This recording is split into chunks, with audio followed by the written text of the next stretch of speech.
and welcome. So this is our talk, composer-developer collaboration. The goal being how to communicate with devs or composers to get the music right on the first try. This also works for anybody who's not a musician, but some other artistic discipline. I'm Garrett. I'm Chris.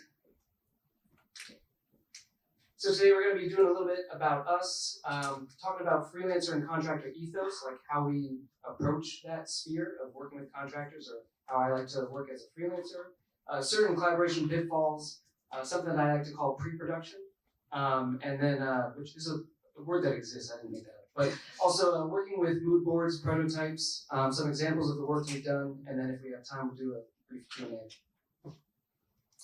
So this is me. I have a background in writing commercial music, graduated from college 10 years ago, and started doing music for local jingles and advertisements, and spent a lot of time working with a very strict set of guidelines for how to work with a particular brand or something like that. After that, I got into writing themes for TTRPG characters, so in a similar sense, getting pages and pages of lore for people's characters that I would then create theme music for them. I'm also a bagel boiler and babka baker. That's my babka recipe. It's mine, only mine. I didn't look it up or anything. I just made it. If you want that, you could go to Rosendale and catch me baking over there. I'm Chris. My background's in computer science and more, I guess, like traditional software engineering. They're building apps for inside of healthcare and agriculture and more recently the fun world of insurance. I do the art on the project that we'll be talking about, but I don't consider myself like a traditional artist. I didn't, get classically trained or anything like that, but I'm figuring it out as I go. I've done a lot of hobby game dev, and the project that we're going to talk about today is kind of like my first endeavor into more of a production style game, kind of going full swing into it. I enjoy playing hockey on the side, and All right, actually, you want to get the pitch on the game? Yeah, so this is the game that we made together. It's called Rightfully Beary Arms. It's a twin-stick roguelike bullet hell shooter. So you run around as Barry, the main character here. It's a little teddy bear in a onesie that guns around and eliminates these imaginative enemies in this world. So yeah, brief time for a show of hands. I'm curious who in the room is in the composer field, like makes music for projects? Oh, nice. Decent amount. And who is in the developer side of things, like making games usually look for composers? That's cool. That's a lot of it. And who's something else, like some other art discipline or something in between? Cool. Yeah, so hopefully there's a little bit of something for everything, or for everybody. It's really just about understanding what I think is the best approach to the collaborative process. Again, coming from that like a commercial world where people really care about, brand coherence and all that. So yeah, I want to talk a little bit about my ethos as a freelancer and Chris's ethos as a person who's looking for collaborators. So for me, I would describe my ideal collaborator as someone who has a very strong vision but is willing to open up to other people's input. Looking for people who support that vision, not looking for people who are really good but doing a different thing, but looking for people who are trying to make the same kind of thing that they are, but in a way where there's that slight variance, so you're getting a new input on it. That's kind of the project that I usually look for, is someone who has the same perspective as me on a project, but is still willing to be collaborative with. Yeah, I think from a developer point of view, when we're ever onboarding another artist, usually specifically artists, right? Like the way that I like to think about it is like if I'm solo on a project, I have total creative control, right? Like I can do the art, I can go find music and download it and throw it into a game jam, and everything is mine, right? But the moment that I need help and I need to get somebody else their expertise, I'm realizing and acknowledging that like I'm giving up some creative control. So you need to find, I think it's important to find other individuals, like artists that are understand that when you kind of engage in this process of collaboration, that you are trusting them. You are trusting them to kind of see your vision, and you, as a game dev, need to kind of be there to support them and to help understand your vision onto the project. Nailed it. So yeah, basically it's easier to work with people who share your perspectives. You know, that can either be artistically, it could honestly be politically, hopefully honestly. And your art is way better if you're able to be yourself. Like if you're working with people that you really connect with, you're able to do things the way that you want to do it because it's probably also the way they want you to do it. And then you have your own personality in your art. And then when someone sees the thing you made, they go, oh, that's the thing that they made. And that's the goal. Is you want to find people you work with who that you connect with, because then you can have your voice in there for sure. Okay, so you found the right person to work with, did all that, the whole song and dance. Now some common pitfalls that you find, assuming. So I forgot what I wrote. So yeah, if you end up working on a project and you kind of think to yourself, oh, I get what this is doing here, and you just like throw your shot into the mix, then you got to make sure you're talking to the dev, because even if you feel like you have a good foundation in your discipline, you might not know the way they're looking at it, and I think perspective is really important. Talking to a dev and knowing why they did a certain thing, rather than assuming, you'll kind of, get through those initial issues. This is another big one for me, is writing for yourself, not the project, is a big pitfall.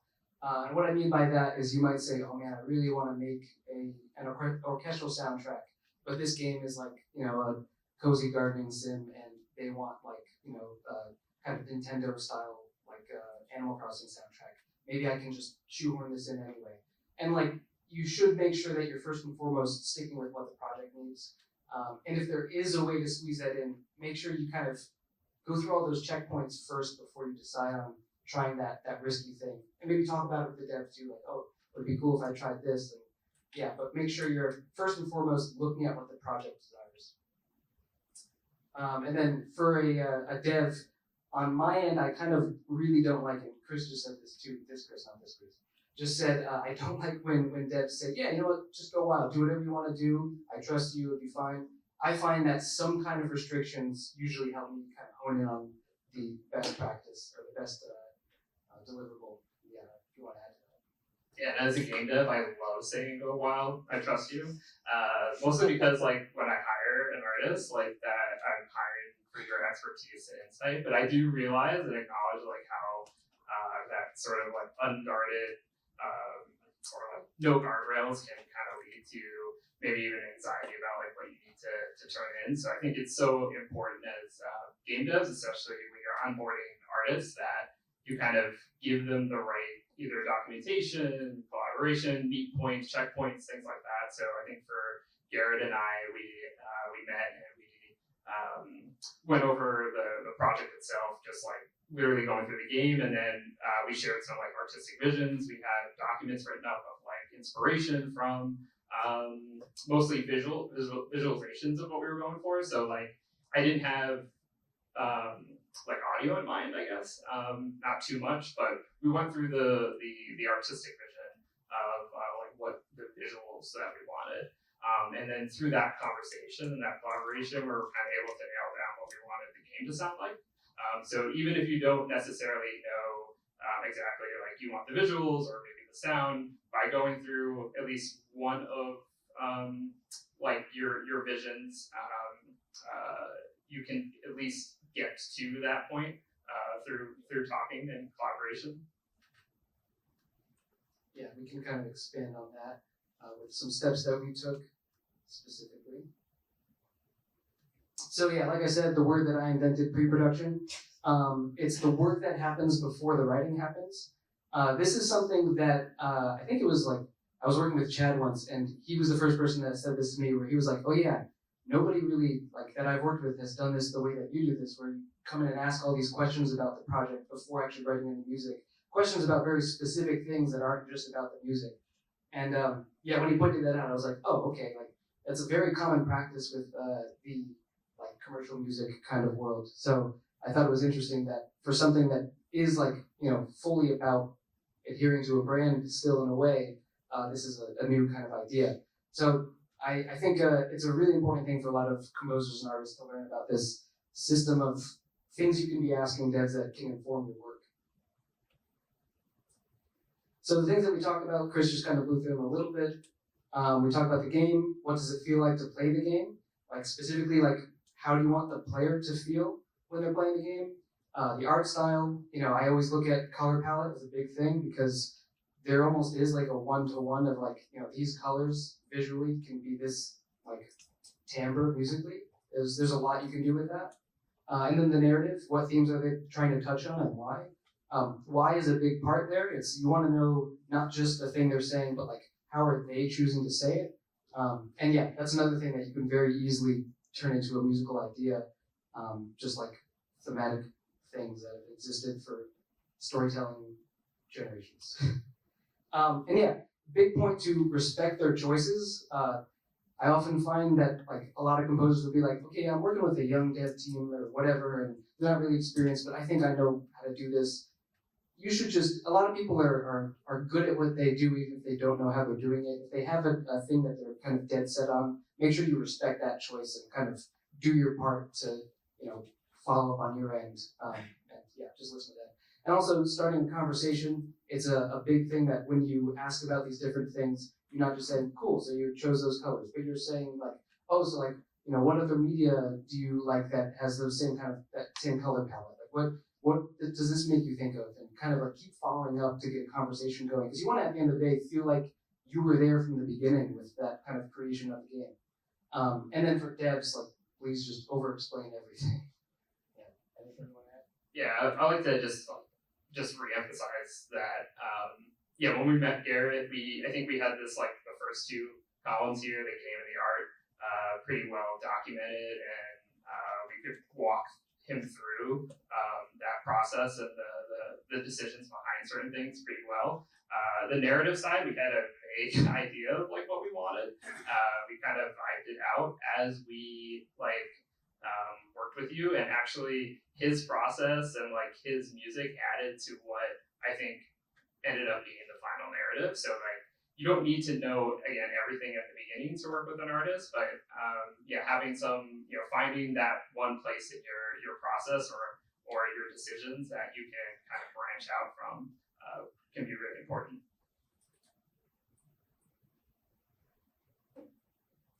Oh yeah. So again, in the spirit of over-explaining everything, if you're a dev and a composer asks you some questions, really avoid shallow explanations and shallow conversations. It's like the worst thing in the world is when a dev says, "Oh yeah, I want the music to feel happy," because happy can be like so many different things. You Google search the word happy, you get absolutely nothing, and it's like probably the worst thing to work with as a composer. Just like very non-descriptive words. So please try to shoot past the baseline descriptors. So yeah, what do we know about the game so far? I'm going to pass this to Chris. Yeah, so this is actually one of the the slides or the sections from the artistic vision that we shared with Garrett pretty early on. For me, conveying certain design choices or visualizations it's important to kind of just like boil it down to really simplistic ideas that I think anyone can kind of walk away on. So I chose like 3 words that's on the left side. That's like, we're going for this postmodernism, pixel art, retro feel. I feel like even if you don't know what any of those words mean, if you Google it, you get the vibe of what the game that we wanted to go on. And then the right side, I just kind of chose blocks of colors and being like, this berry, green, teal, these are good things. These kind of, we want the player to be reinforced with visually whenever they see that, like positive things happening, whether they're being healed or they see Barry, the main character.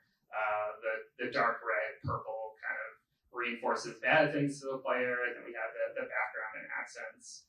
So again, like I think being able to communicate certain vision to artists that you onboard, even if it's not in their discipline, I think it's so important and relevant because a composer like Garrett can pull so much out of this and boil it down to I think like very simple kind of abstract concepts. Oh yeah, and so then so these were other references that we shared with him. So yeah, you'll see like a lot of that like very teal green in here, that retro kind of futurism vibe, some Soviet space programs because why not? Then the original Asteroids game, IBM computers, but yeah, like we pulled it from a lot of different things. There isn't anything in particular that we're like, we want to throw this into the game. It was like some of these are just like the vibe. Some of them are kind of a feeling that you get when you look at these pictures. Is what we wanted to bring to the gameplay. Oh, still me. So yeah, this is the gameplay loop. I realized I said like I did all the art in this project. Like up until now, this is all key artists that we hired. This is now the in-game art is mine. So yeah. So yeah, this is Beary. He's this cute little pixelated teddy bear. It's a twin stick. There's lots of bullets. So going back to the visual design, it was important for me I know how the screen can get really chaotic in bullet hells to kind of reinforce certain visual design choices to the player. We also have some like meta progression. So when Beary dies, it's not completely starting over. And then like the one hook to our game that I think interests players is every time you beat bosses, you choose how the enemy gets more difficult. You kind of choose like a nerf or a buff for a nerf for yourself or a buff for the enemy. And then like I was talking a little bit before about how the narrative kind of grew over time, especially when Garrett came on board. We wanted like there's a child that's growing older to like a young adult over the course of playing RBA. And we wanted to have like different cadence moments that kind of reflected that growth and that just growth. And so we wanted to kind of convey it a little bit more emotionally. We're not a huge studio. We're not like writers, so we didn't want to write a ton. And since it's a roguelite, we didn't want to keep having players to like keep engaging with the narrative. So it's completely optional, and like I think it happens like really quickly. We also wanted to kind of have it a little bit more abstract so that players can pull this story out that they wanted. I think if we could onboard writers, like we probably would have taken a different approach. But so this was the approach that we did.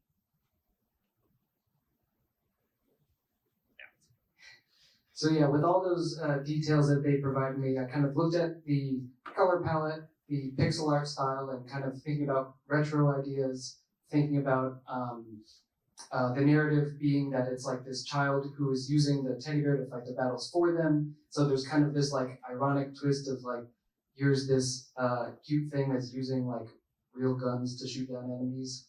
So how do you put irony into music, and how do you get like that childlike mischief in there? So basically my process is kind of a 3-step process where my goal is to start with a strong core. So I'll try to go over all these ideas, but it's also a good time to take a picture of that if you want to have that for later. But basically I know that the soundtrack should support the identity of the project, and the identity of the soundtrack starts with the core, and I define the core as basically the melody and maybe the chords as well.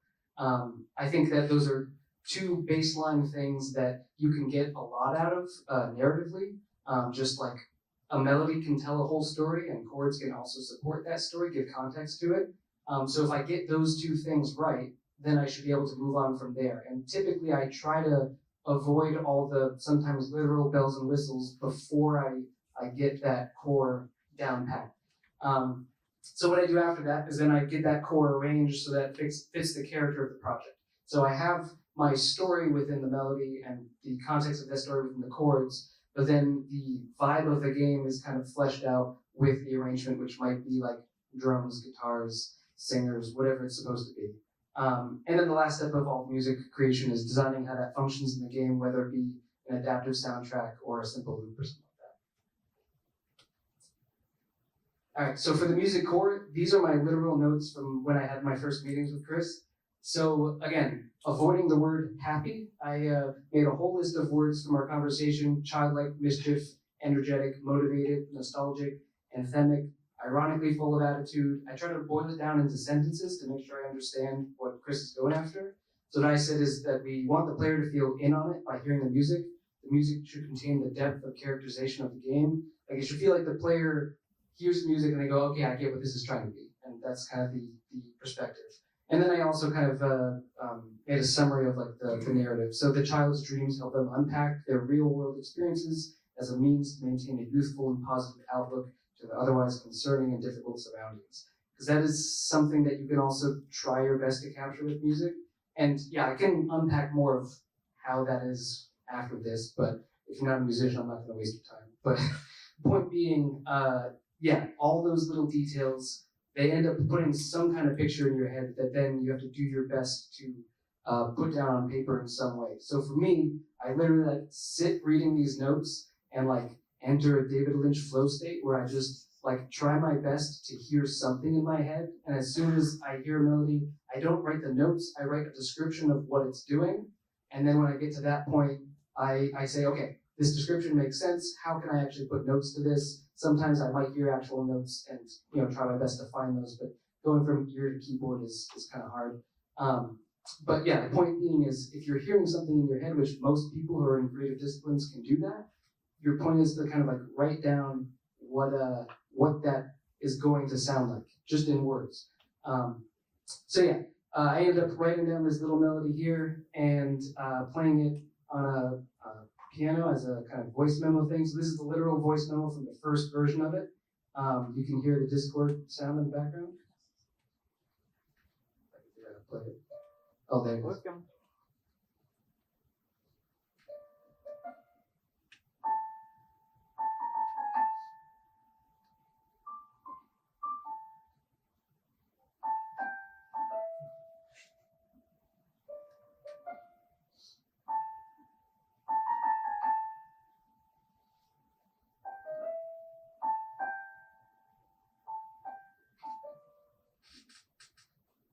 So yeah, I think even just those notes existing now, it has an identity. It feels like it hits the childlike mischief thing. The little bit of movement has energy to it. The B section, which I didn't play on piano in this recording, does have that anthemic quality to it. Feels nostalgic specifically because for anyone who was really paying attention, the first three notes are like in homage to the Brahms lullaby melody, the like lullaby and good night, that thing. And so then the other things that I have to get out of it usually come from the arrangement. But the goal is do my best to get as much as I can out of just this, because also just logistically, this is reusable material. Anytime I'm in the game and I want something to happen that is kind of reminding the player about something important, I can just pull this out and suddenly it's like they're back in it. So the next bit after that is getting the music arrangement. So we're trying to think of what world does that core live in? Because again, we could do anything we want with that music. We could have the same story that's played as like a cozy narrative kind of thing, and it can maybe just stay as that piano arrangement, or maybe go to different things. But here, this is like, it's that ironic attitude that we're trying to get, which is, I think we could get that with an arrangement. So my first thought was like combining kind of like childlike sounds with like a big rock band, something like a Darren Korb with kazoos, which is like literally the thing that's my usual pitch. Yeah, some of these ideas, these are again my original notes. Some of these didn't end up making it. Like I don't think I used a jaw harper recorders, and yeah, but everything else seems like it's pretty much that same line. You brought a kazoo, thank you. But yeah, so the theme should serve as a marriage between the child's innocence and Beary's perceived strength.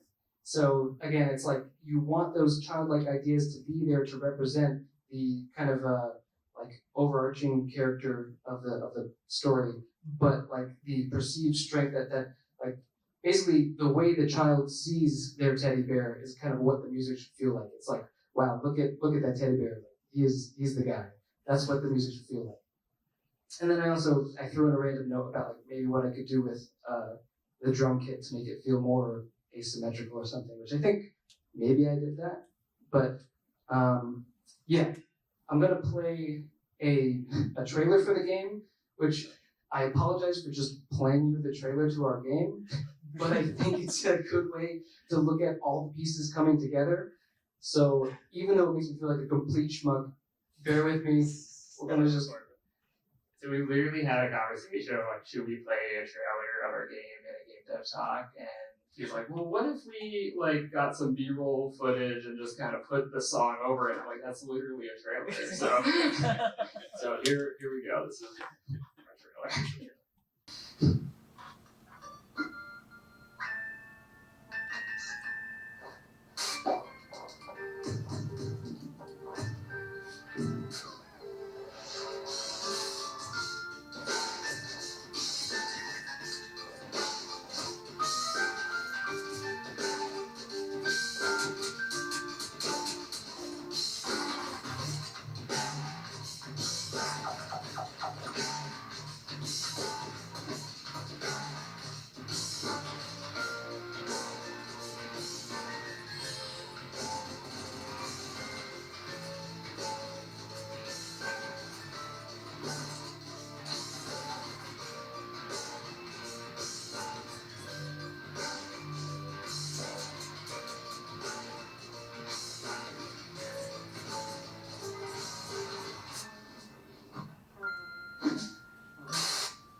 So yeah, hopefully within that, you kind of saw the way the art was used in the game. You saw the way the game probably feels. There's some bits of like narrative in there. You can sense kind of the childlike things, and hopefully the music also had that same level of whimsy plus attitude, and some other details that maybe you weren't expecting. But that's the goal, to kind of get all the pieces to come together. To quote The Wire, all the pieces matter for all the Wire fans out there. Cool. So with this method, the question is, how do you handle revisions? I went back and looked at the original email, like Chris's response to when I sent over this first version, and he said, this? So to answer the question, I don't know. But in all honesty, yeah, when I do this, I typically, historically, I've never had any major revisions ever when I do this method. The only time I've ever had major revisions was for a TTRPG project where the DM was telling me about a player in their campaign's character. So it was a secondhand kind of, oh yeah, this character likes this and is all about this. And it was only when I heard it from the player themselves did I like finally nail it. But when I talk to people about their own creative work, I've never had any major revisions. Maybe some little things like raise this, lower this. And that's kind of, I want other people to kind of stress test this method, really talk about things and handle it all in the beginning, because the worst thing in the world as a creative is having to do major revisions and then having this piece of thing you created that you just have to scrap or do something else with. And usually it's like so catered to a project that there is no other application for it. So there should be a lot of focus on getting it right the first time. And I think that this method of asking a billion questions is really the way to do that. Yeah, I think this was like from a game developer perspective, a fairly ideal like interaction. And while your process is extremely important, it's also important that again, game devs go in knowing that you're going to be giving up some level of creative control, and there's trust to that. And by having more erring on the more side of success, it's basing that in that conversation in the beginning, having the right vision that you can share and you can talk about, and give your artists that you're onboarding the best chance possible, right? So you're kind of like their biggest supporter when it comes to your project, and saying like, hey, like this is the vision, go out and like do what you do best, and I'll help you. So with that, that's pretty much the whole scope of everything. So we got some time for Q&A if anyone has any questions. Yep. Do you send clients audio demo or music demos, whether it's like a short version or a MIDI file or anything that's like before you go game buzzers and do everything? What's your perspective on Do you need me to repeat? Yes, I do. Yep. So the question was if I send like kind of scratch work to or sketch work to clients before going through with the whole thing. I personally really avoid it because if anyone knows the term demo love, it's a thing where like you might send somebody something and they fall in love with that specific version of it. Like someone would be like, oh, I really love the lo-fi performance of that piano and the Discord sound was great. And then suddenly you're stuck with having to like use that to their expectations and instead of just creating the thing. So like, yeah, thankfully I haven't had to send anything to anybody early and it's been successful. And yeah, your experience with that? Yeah, I'll say from our perspective at first it was a bit scary because it was like, yeah, we're just being sent the final like song over, but like reflecting back on it, we had so many conversations and like you totally understood the vision of the project again through the conversations and the process that we had. So like at the end of the day, I knew that like, you knew what our intent was and what the goal of the project was. So having that trust and that confidence that your process will work out. Yeah, I've been on other projects before where the demo really steers it in the wrong direction. So I've just been trying to avoid it. And I haven't had anybody give me a problem with that yet. So, yeah. I know you're super perfect and don't mess anything up, but This is my wife, by the way. if you did have revisions, Chris had revisions, what kinds of questions would you ask to address the revisions? So the question was, if I was given revisions for something I sent, what questions would I ask in response? And yeah, it's a good point because it's kind of I don't want to call it a language barrier, but like kind of making sure that you're keeping everything in terms of the general descriptors of art and not any music terms is kind of important. Like I don't want to be working with somebody who says, oh yeah, can we get a minor chord over here? Because what a minor chord does for me is something entirely, I see John shaking his head. Yeah, that's entirely different from what someone else is expecting. So keeping it, the revision kind of conversation in terms of like, well, what are you hoping to have happen here in this part of the game? Or, well, what feeling do you want to have happen in this moment? Because I've been told before, like, oh, can I get this section to be bigger? Or can I get this to be more lush? And trying to get the words to be more in that kind of realm and less in musical terms specifically. Yeah. First of all, I just want to say thanks for sharing. Also, love to see Rightfully Bear Arms. So it's cool. My experience, so I'm coming from the dev side. Whenever I've worked with composers, like what I find out is I'm a bozo who doesn't know how to pick like remotely helpful words for them. So what can I do to like increase my vocabulary? Because like just now in your answer you were like, oh, like I want them to feel more lush. I'm like, that sounds cool. I have no idea what that would mean. And so like how can I improve that on my end so that when I work with a composer it doesn't suck for them? Yeah, I definitely think having multiple disciplines with other like art specifically, like I would love to be told maybe there's a film that you really like and there's one scene in that film that really hits in a certain way that you want a certain moment to hit. Say that. Like that's something that means something to me, even if it's not a specific word. And if you're looking for more just vocabulary, yeah, it could just be like diving into other disciplines. It doesn't have to be music specifically, but like narrative design and like visual art, and kind of saying like if you told a composer like, yeah, this feels kind of yellow and I want it more blue, that could mean something to somebody that is really helpful. Do you have anything to add to that? Yes, as a fellow bozo, I don't even know if I use a lot of those words to describe this stuff to you. I do remember, going through the artistic vision and things like that. I also sent over music that I wanted the player to feel as they were playing the game. And I made a note of like, it doesn't need to be this genre. It doesn't need to be this exact thing. I think I sent over like a rap song too. Like, I just like, it was like, I wanted the player to feel motivated and pumped up. And I was like, this is what I want them to feel like. It doesn't have to be this. Like, you interpret this as you will. And again, through the talk that we had before, like he was able to kind of nail the more childlike nostalgia version of it. We didn't get hip hop, which I'm sad about, but yeah, like sending, I think, influence and kind of at least communicating like, I don't want this exactly. I just want the feeling. Can totally help. Yeah. And you?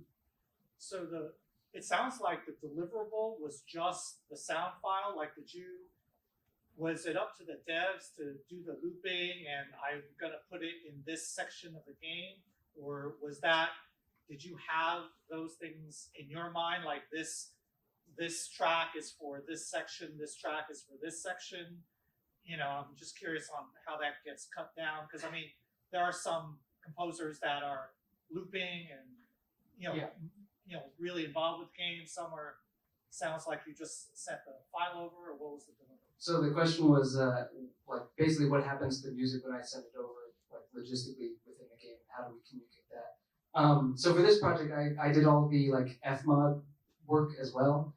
So we basically, what I did with that initial sending over that file, that was basically saying like, that was like the scratch. That was version 1 where I said, hey, does this feel like it's hitting the way you want it? And then after that, we went in and figured out how to put it in the game. And we had some ideas there. But the other thing that I like to do is start with the main theme of the game, because that is the identity of the game. So that's what I did with that one, and I knew that was just going to be a loop on the menu screen. But everything after that, it was like, if I sent over like a combat track, and I said like, okay, it might feel a little weird here, but that's because, 10 to 15 seconds is when you're between rooms. Like I might give those disclaimers, and yeah. Oh, that's another thing I do want to add is when I am sending stuff to people, remind them of the conversations that you had, so you could tell them where you hit those points with the music. Like I always give like a big write-up, and I think that a lot of devs really appreciate that, because then they're listening for those details that I said, hey, remember when we talked about this? I did that here. And yeah, that's probably another part of the thing that makes it so I don't get revisions.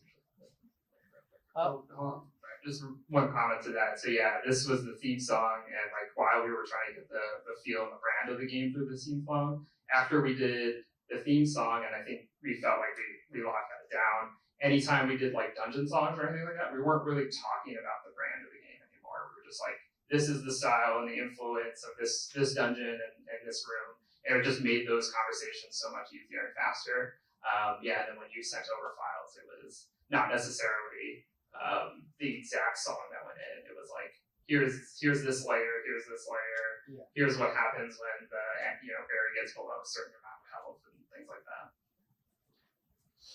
What's a good resource to find a composer to work with? GarrettRose.com. Well, it's funny that you asked that, because like in the composer world, the meme is just like, do you have a composer here? So it could just be saying what you just said out loud, like you just did. Like someone in the room is going to ask you if you have a composer yet. But I mean, Game Audio Boston, lurk those channels and maybe mention like, hey, like I think there's a job posting channel. Mention like, hey, I'm looking for someone to work on a project. In my opinion, it's really important to describe the vibe of the project you're making. Because sometimes you might get someone who's really excited, but they don't have that discipline. So making sure you're talking about the thing you're trying to create, and saying it in a passionate way, you'll find someone else who's passionate about that same kind of style. Thanks. Corinne. When you started, you mentioned something about like you want to make sure to get someone that's like willing to work for the project together, as opposed to just being excellent at their field. And I'm kind of just wondering, how can one identify? Because like again, I'm a bozo, and I basically like I'm looking at a bunch of like songs, and I go, okay, this song seems to hit a certain flavor, but how can one tell if that would fit in your project? You know what I mean? So is it like, oh, this person does horror, I guess you have to just do horror stuff. You can't really ask them to do like a fairy tale world or something. Yeah, I mean that's definitely part of it. Is finding the line between. Oh yeah, so the question was, how do you determine if someone that you're trying to work with is just good at their thing but not good for your project, versus good at the thing and good for your project? I'm actually, you want to? Yeah, so we met Garrett at, we were exhibiting at PAX 2022, something like that, yeah. And he came over to us, and we started talking, and our conversation was very back and forth. It was like already collaborative, right? You sent over your website that had tracks on it, and had, I think every single track I listened to had like nothing to do with the game, like at all. I don't even think the genre. I think at first we were just like, we might be interested in like chiptune. Like no chiptune on it, but like I could tell at least from the website that he had and the songs that I listened to that like he knew what he was doing, and they were really in depth and powerful. And then on top of that, the conversations that we had and the collaboration collaboration that like was literally just starting at the booth floor. I kind of figured, I was like, I think we can work with this guy. He's someone that's easy to talk to. I was bouncing off ideas with him already. He was giving me ideas. Like I was like, I could just see myself working with him. It's kind of how I was able to determine it. I don't necessarily have like a checklist or anything like that, but you know, if you can at least have a meeting or two and kind of envision yourself saying like, yeah, there's no red flags that came up. Like this person listened to my ideas, was able to communicate to me their ideas, and then plus the work that they sent over sounded really good. I think that's a really good starting point. Yeah, I think I would say like look for quality, but also look for like a vibe check. Like you want to make sure that the person you're having, you know, calls with or grabbing coffee with is someone that you would want to be friends with or spend a couple hours with. Because I think, yeah, that is the most important part of the collaborative process is like being friendly with each other and being able to communicate back and forth. Yeah. Yeah, that's right. Yeah, just like one red flag I kind of get is like when people like talk at me. They're just like telling me what, and I'm like, I get it, you're excited, but it's like my vision. I want you to share in it. Like I do want your expertise in it, but like, you know, yeah, I want to be collaborative with you. I don't want it to be one-sided either way, right? I want it to be both of us. Yeah. Yeah. Congrats on the release, by the way. Soundtrack is great. A game that we often have a lot of iteration and kind of like a lot of revisions, if you will. I'm curious if there's like something you would take away from collaborating that's like could help get at fewer revisions in the process of making games outside of music. Yeah, I mean that question hits me really hard because there's like so many things I would do differently with RBA. I'm like really proud of where we came from, but I do a lot of like retrospective talks, I would say, and we go over like what was good. I really like talking about like what did we like going through it. You know, like when we did this last dungeon, what was good? Or we did this last convention, we showed off the demo, what were the highlights of it? And then we go into like what were some of the challenges. Like we saw players put down their controllers, they were getting frustrated in the tutorial, things like that. And so then documenting that and then iterating on that for the next time. The idea is hopefully your next project you won't have those pitfalls. I do think that needs to be some acceptance that like you will just always be iterating, and you'll always be improving. I think that like there are just so many things that I've learned through this that I hope that I don't go into those pitfalls in the next project, but I have to assume I'm going to be going into new pitfalls, right? And like I will need to learn from that. So I do pretty frequent like kind of retro checks with the team, and I think that's how we've been growing through that. So. Cool. Anybody else? In the back?